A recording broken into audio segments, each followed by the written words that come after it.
زي ما انت شايف هنا زراير التهنيج كلها حرفيا هتخليك ما تحتاجش اي حاجة تانية في النسخة. الزراير دي هتشفر لك النسخة تماما بان النسخة ما تهنكش من اي حاجة، واي نوع فيروس تاني جديد مش هيأثر على النسخة بتاعتك. فطبعا الزراير كلها شغالة، والزراير كلها بجميع الانواع ما فيهاش اي مشاكل. والزراير كمان بتتفعل بسرعة جدا، وكمان مش هتلاقي اي نوع من انواع التهنيج او اللاج بداخل النسخة بتاعتك. لو عايز تشوف باقي مميزات النسخة تابع معايا الفيديو. بغيب ما بغيبش كده يا انت. انا بغيب عشان افنن، عشان ارسم، عشان اخطط. انا شغلتي شغلة مزاج يا استاذ، السلام مش عليكم لعبة. يا اخواتي، عاملين ايه؟ يا رب تكونوا بخير دايما وصحة وسعادة وفي احسن حال يا رب العالمين. طبعا فكرة فيديو النهاردة هو عن نسخة ام اف واتساب فيرجن 7، الاصدار السابع من نسخ واتساب ام اف. طبعا دي نسختي انا وفيرست اليوتيوبر باسم ام اف واتساب. تمام. النسخة بحجم 68 ميجا بايت. النسخة كمان فيها كل المميزات والاضافات الجديدة اللي الناس كتير جدا من بتوع المجال ما عرفوش ان هم يضيفوها في الاصدارات الجديده او ما ضافوهاش في الاصدارات الجديده. فانت النهارده هتشوف نسخه زي النسخ القديمه اللي كنا بنشتغل عليها، وده طبعا كان موجود وواضح في المنتدى لما نزلنا من يومين ان دي شكل النسخه والمميزات اللي فيها والاضافات. كمان النسخه جنب المتجر بحزمه ام اف واتساب، فطبعا النسخه هتبقى جنب اي نسخه موجوده. وطبعا كل النسخ اللي هتنزل بعد كده هتبقى بحزمة ام اف واتساب، فهتلاقي ان النسخ بتنزل فوق بعضها من غير ما تضطر ان الشتات تتمسح او حتى انك تغير النسخة تغيير كامل. ولكن قبل ما نبدأ في الشرح ما تنساش تصلي على النبي عليه افضل الصلاة والسلام، وتشترك في القناة وتفعل زر الجرس، لايك وشير الفيديو. ويلا بقى عشان نشوف مميزات النسخة. طبعا ده شكل النسخة زي ما انت شايف كده، النسخة باللون الموف او البنفسجي. فطبعا النسخة من الالوان الهادية جدا اللي ما بتوجعش في العين، او حتى اللون بتاعها فاقع بزيادة. وكمان النسخة ما بتهنكش من اي حاجة تيجي في دماغك حرفيا. ولكن لازم تبقى عارف ان النسخة بباسورد، فلازم انك تتفرج معايا على الفيديو علشان الباسورد بيطلع لك لمدة كام ثانية هنا على شاشة الفيديو. فانت لازم تكون عارف الباسورد ايه علشان تقدر تفك الضغط عن النسخة. تمام. لو ضغطت كده النسخة بتفتح لك بالواجهة ديت. النسخة حرفيا شكلها رايق جدا، نفس الدارك نفس اللايت. ده الشكل بتاعها، واجهة الاي اس ستايل اللي بتتفعل عادي جدا من بار التنقل في المود. وطبعا ده الشكل العادي جدا او ده الشكل البيزك. هتقول لي السطر ده مثلا انا مش حابه او حاجة، هقول لك يا حبيب قلبي ان دي اسطر كونفرزيشن عادية جدا. ممكن انت تفعلها وممكن تلغيها او ممكن تختار سطر لون تاني اصلا. تمام. فطبعا عندك هنا وضع الطيران في النسخة، وعندك كمان ريمست الدارك واللايت، وان انت تختار من الصور على طول. وكمان هنا الثلاث نقط بقى، عندك الاضافات، رسائل مجدولة، رد تلقائي، انك ترستر النسخة، تبعت طبعا رسائل، يعني تبعت رسالة لرقم انت مش مسجله عندك، رسالة للرومات ورومات جديدة وبي سي جديد، والواتساب ويب، هابي مسج اللي هي رسائل مميزة بنجمة. وبعد كده الاعدادات عادي جدا. تمام. فطبعا لو ضغطنا هنا كده على اضافات ام اف، فهي دي حرفيا اهم حاجة عندنا. تمام. عندك طبعا هنا المود بيغير الوان، لو ضغطت كده ودوست على تشينج كولر هتلاقي نفسك بتقدر تغير الوان المود كلها حرفيا. تمام. فطبعا ده شكل المود بتاعنا، شكل متميز وجميل جدا جدا وهادي كمان، ما فيهوش لعب كتير. تمام. وعندك طبعا هنا بقى السمات، او عندك هنا البرايفسي او الخصوصيه. خصوصيه البلس كلها موجوده في النسخه حرفيا، انت ما فيهاش اي مشكله ومش هتحتاج منها اي حاجه. تمام. النسخه طبعا متعربه تعريب كامل علشان خاطر الناس اللي بتحب النسخ عربي، ولو انت عايز تقلب النسخه انجليش برضو بتغيرها من اللغات عادي جدا. تمام.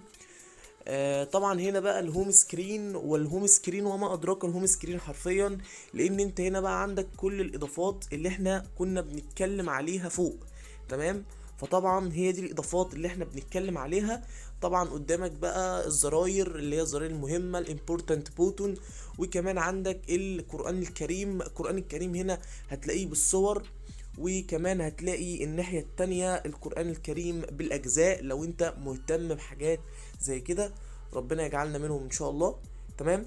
وعندك هنا طبعا تساقط التلج شغال ومفيهوش اي مشكلة، بتقدر تفعله في الواجهة الأساسية، وكمان بتقدر تفعله جوه الشات.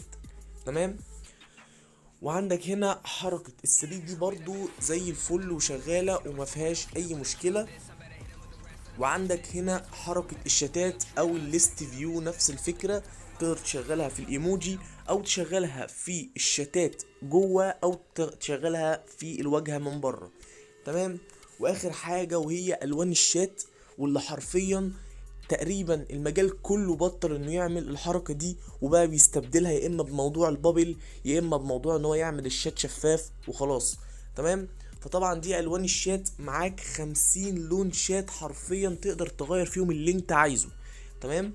لون شات شمال ولون شات يمين، يعني لون مسج اللي هو اللي بيبعت لك او اللي انت بتبعت له. تمام. وده طبعا هنشوفه جوه حاليا في الشات بتاعنا لما نخش نشوف شكل الشات بتاعنا عامل ازاي. تمام. وعندك هنا لو ضغطت على الاسطر ورحت على ستايل الشاشة الرئيسية بالشكل ده، هي دي الاسطر اللي انا بقولك عليها، والسطر اللي انا مفعله السطر رقم 25 اللي هو لايق على لون النسخة. لكن لو انت مش حابه معاك 47 سطر تانيين تقدر تعمل فيهم اللي انت عايزه. في منهم اسطر كونفرزيشن متحركة، وفي منهم اسطر ثابتة بصورة زي اللي انا حاططها عادي جدا. تمام. وانت طبعا اللي عايز تلغي بتعمل السطر بتاع الستوك اللي هو اصلا هتلاقيه نازل بالنسخة دي. تمام. واللي عايز يسأل ان انا ازاي اعمل الواجهة بتاعة الايفون، بتخش على البار العلوي ومنه على ستايل بار التنقل ده، وهتختار الاي او اس ستايل بس كده. تمام. طبعا زي ما انت شايف كده لو خرجنا عايزين نروح بقى نشوف الشات بتاعنا الجميل. تمام. زي ما انت شايف دي المسج بتاعة الاصدار بتاعنا، وده طبعا لون الشات لو انت ملاحظه.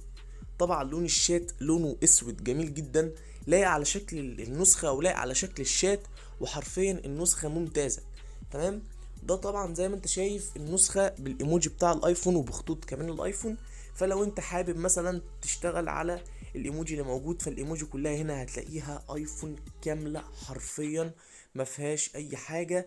ده طبعا القلب الناري والقلب الضمادة، كل حاجة حرفيا هتلاقي الايموجي بتاعتنا كلها موجودة. تمام.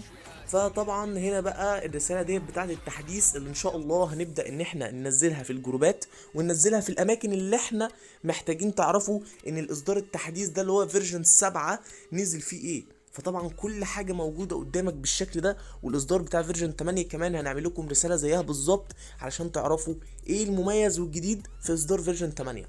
تمام. فطبعا ده شكل الشات زي ما انت شايف، النسخه بتنزل لك بالشكل ده. طبعا معاك هنا تذكر حرفيا بيرمي فيروس. التذكر ده لو ضغطت عليه بالشكل ده واخترت اي واحده من دول هتلاقي بدأ التحفيل عادي جدا، يعني النسخه حرفيا بتحفل وبترمي اي حاجه انت عايزها. تمام. فطبعا ده شكل الشات وده الشكل العادي جدا. ولكن طبعا لو رحنا تاني للمود بتاعنا، عشان المود بتاعنا مهم جدا يا شباب، والهوم سكرين الاضافات الامبورتنت هنا زراير مهمه جدا. انا اهم زراير عندي الزرار بتاع القص، حرفيا بيقصل لك المسج عشان التحفيل والتهنيج. زي ما انت شايف قصل لك المسج عادي جدا. فلو احنا رحنا هنا زي ما انت شايف مثلا احنا بقى بنعمل التيست بقى بتاعنا، النسخه طبعا ما بتهنكش حرفيا، النسخه ما بتتهنك، بص ما بتتهزش في الشات، فدي حاجه كويسه جدا علشان كمان التست. تمام. النسخه لونها رايق، شكلها رايق، مش محتاجه اي حاجه. النسخه كمان يا شباب حجمها صغير جدا بالنسبه للاضافات اللي موجوده فيها دي كلها. وكمان النسخه هتعجبكم كلكم ان شاء الله وهتشتغل على جميع الهواتف. بس اهم حاجه انك تقدر الفيديوهات وتشيرها وتشير النسخ على قد ما تقدر. وبكده قلب اخوك احنا نكون وصلنا لنهايه الفيديو. ما تنساش تشترك في القناه وتفعل زر الجرس، شير ولايك للفيديو على قد ما تقدر. قدم لكم الفيديو مايو السفاح، والسلام عليكم.